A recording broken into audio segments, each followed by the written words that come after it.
Ginawa ni Yen, patunay na hiwalay na sila ni Paulo.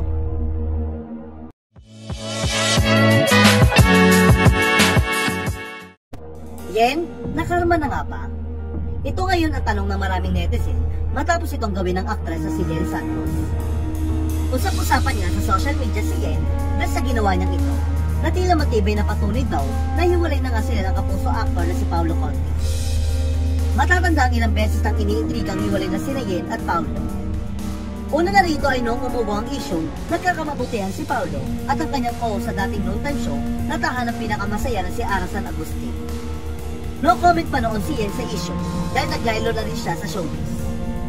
Matapos siyang madawin sa hiwalayan ni Paulo at LJ Reyes at akusahan na third party. Hanggang kamakailan lang, naging maingay muli si Yen sa social media matapos punahin ng netizen ang pagbura niya sa kanyang sweet birthday message kay Paulo para sa 40th birthday nito noong March 14. Sinundan pa ito niya ng isang cryptic post na "Hope you have an amazing month, come what may." Ngunit bukod sa kanyang sweet birthday message para kay Paulo, binura na rin niya ang pictures nila sa kanyang Instagram. Kaya naman mas tumindi ang hinala ng netizen na hiwalay na nga ang dalawa. Hindi naman ma-check kung ilang follow ni Yen si Paulo dahil simulat sa pool, wala na siyang pinapollow sa kanyang Instagram. Pero makikita na nakapollow pa rin sa kanya si Paulo.